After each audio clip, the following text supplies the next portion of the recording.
Métodos de sintonización de controles industriales.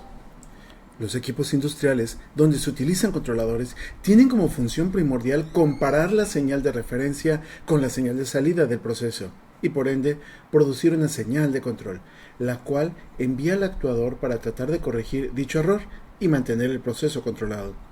Al proceso que nos permitirá obtener los parámetros del controlador y las especificaciones de operación se conoce como sintonización del controlador. Esta operación de sintonización se realizará en forma experimental haciendo mediciones en el proceso real.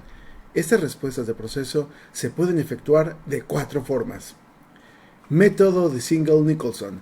Existen 2 métodos. Lazo abierto permite obtener la respuesta de la entrada de escalón. Es muy utilizado en procesos químicos, que suelen estar constituidos por factores de un sistema de primer orden. Lazo cerrado. Oscilaciones sostenidas permitirán obtener una señal medida a una perturbación con un controlador proporcional. Se utiliza un controlador únicamente proporcional, haciendo el tiempo integral igual a infinito y el tiempo derivado es igual a 0. Método de Cohen-Kahn. Para que se pueda aplicar hay que abrir el bucle de retroalimentación desconectada en el elemento final de control. La expresión matemática de transferencia del sistema se relaciona con la variación de entrada y la respuesta.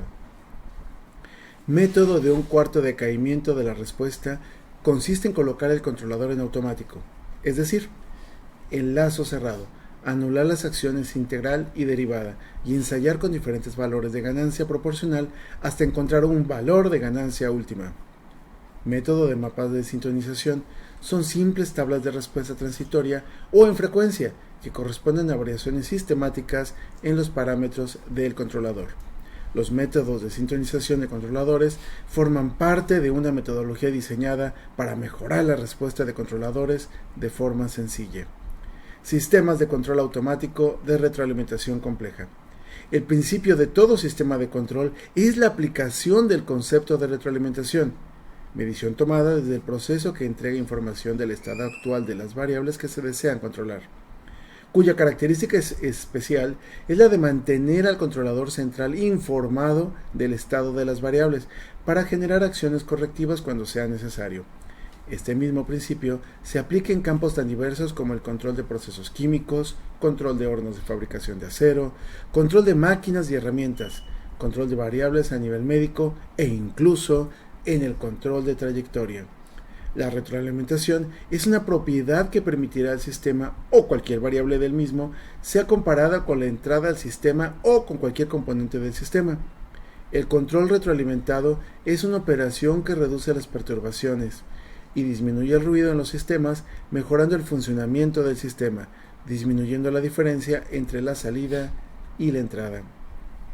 Diseño de controladores. Los principales objetivos son mantener la estabilidad, disminuir el error en estado estacionario de dicho sistema de control, dar cierta forma a la respuesta dinámica.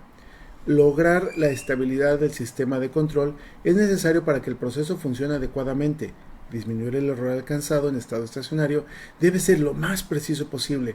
La respuesta dinámica tendrá que cumplir con 3 puntos primordiales: tiempo mínimo de elevación, tiempo mínimo de amortiguamiento, sobredisparo mínimo.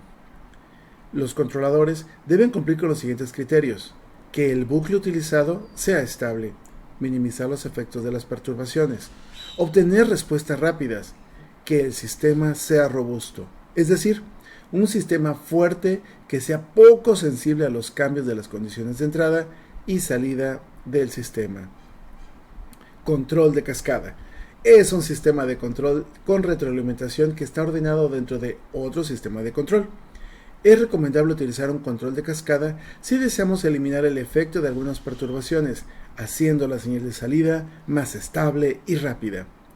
Un control de cascada posee ventajas tales como: A. Produce estabilidad del sistema. B. Las variaciones de la ganancia estática de la parte secundaria del proceso es compensada por su propio lazo. C. Se incrementa la capacidad de la producción. D. Es menos sensible a errores de modelado. También posee limitantes, en las que podemos mencionar: A. Es aplicable solo cuando pueden obtenerse mediciones de variables adicionales de proceso. Y B. En algunas aplicaciones la variable controlada no puede medirse y la retroalimentación no puede realizarse. Aplicaciones en procesos químicos industriales. Control de nivel. Un sistema típico de control de nivel es un acumulador de producto donde existe un caudal de salida para controlar el nivel teniendo como variable de perturbación la oscilación en el caudal de entrada, procedente de otro lugar de un proceso. Dependiendo del tipo de sintonización del controlador de nivel, las perturbaciones en el caudal de entrada se pueden propagar al caudal de salida directamente o bien quedar amortiguadas en el recipiente. Control de flujo. Un sistema de control debería servir para desarrollar la capacidad para ajustar un sistema de control de flujo. Incluye estudiar aspectos como la ganancia y el tiempo integral en el sistema de control.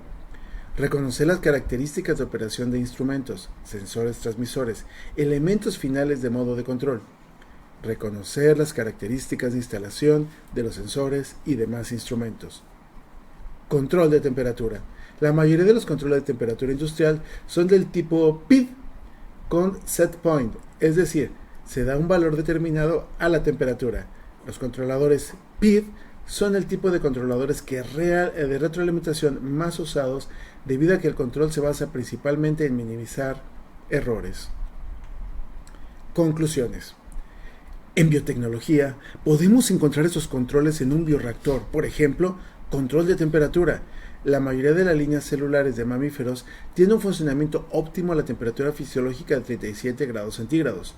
Una temperatura superior a 38 puede tener rápidamente un efecto dramático en la viabilidad celular, mientras que una temperatura más baja puede resultar en un metabolismo celular más lento.